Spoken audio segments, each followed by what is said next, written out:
Hi, everybody. How are you doing today? It's a gorgeous day. I was just looking out the window wishing I were there. It's a little chilly yet. I think it's in the high 50s, but there is not a cloud in this azure blue sky. It's really beautiful. I'm wearing my Ithaca is Gorgeous shirt, my tie-dye shirt from my daughter, because I just feel like it's a tie-dye kind of day. I want to talk about tattoos. Do you have one? I have friends who've gotten them later in life. My late friend Shirley, I think she got her first one maybe when she was in her mid 60s. And then she got another when she turned 70, I think. Um, and I have friends with tattoos. I don't have any. The daughter of my heart has one. My daughter Carly does not yet, although I think she will at some point, probably. It's certainly there's a lot of interest in body art, and tattoos are one form of that. But I have friends with tattoos. I have one friend with who is, I love her to death, and she lives in California, and we met at a women's music festival 20 years ago, 25 years ago. And she's not particularly Christian. I think she would not identify as Christian at all. And she has a different lifestyle than mine. She has a knife tattooed to her ankle in a knife holster sheath. And it looks 3D. I mean, it looks real. And she had been attacked earlier in her life, and walking around with this because she's often wearing shorts so that people can see that. And I think she feels that it causes her to be less of a target, and maybe it does. And she has a bunch of other tattoos on her, but this one summer I saw her and she had a new tattoo, and on her back was this gorgeous tattoo of the Virgin Mary. And I said to her, so and so, what are you doing, Mary? You're not a Christian. She says, nope, but Mary's cool, and she's got my back. I thought, that is so. She said, I know. She's watching out. She's protecting me from behind. So, I mean, I find tattoos fascinating. Anyway, one of the people in my life now has a tattoo. One of my friends has a tattoo on her shoulder, and it's one wing. It's just a wing. There's not a matching wing on the other shoulder. There's something else over there. And I said to her, what's that about? And she said, well, somebody wrote something about, one-winged angels. And I since have found that. Here's what she was referring to. Let me read it to you. It's a quote. It's by this guy named Luciano de Crescenzo. And he's an Italian writer who was born August 18th, 1928. And he said this, which I think is just lovely. We are each of us angels with only one wing, and we can only fly by embracing one another.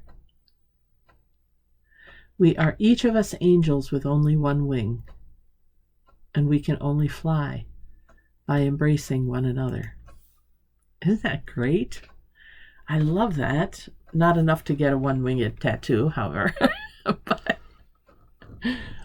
I love the sentiment. And I think having tattoos is not only a statement to others, certainly, but it's a statement to self. I know people who have sentences or statements written, tattooed in their arms so they can look at it and be reminded of it, or even on the backs of their hands for the same reason. There are different kinds of tattoos that identify us, aren't there? There are prison tattoos, and there are tattoos from extremist organizations. And of course, I think of the Holocaust. And Kitty came to say hello. I think of the Holocaust and the prisoners being tattooed with their numbers. I wonder about God putting tattoos on our hearts. And, the statement, I will write my name on your heart.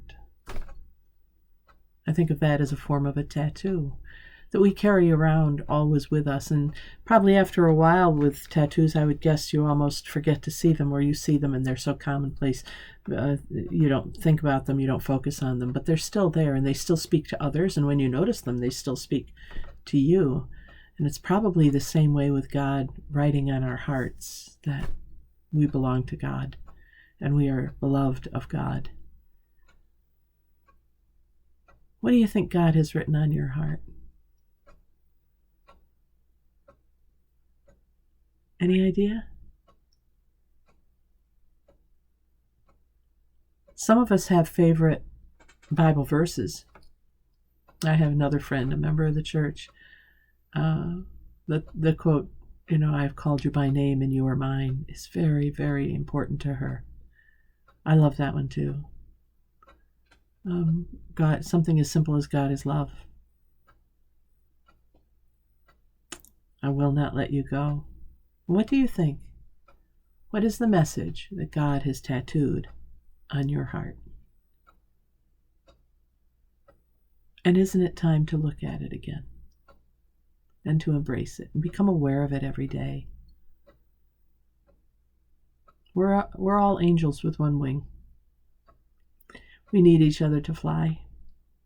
We need each other in our faith journeys. But I think we need to know what our message is before we can find the others who have complementary messages. So that's the charge for today. That's your homework. I hope that you will take a little time to think about what has God tattooed on your heart. What is the message you carry with you that maybe you don't always think about, but whenever you do think about it, you know it's there and you know it's real and you know it's not going anywhere and it's indelible and it's going to be within you forever. And lift that up today. And maybe even speak it out loud. Put those energies into the universe of the spoken word. Or maybe talk with somebody about it. Ask them what their message is. Thanks for joining me for this prayerful pause with a pastor, a few minutes to think of something greater than ourselves.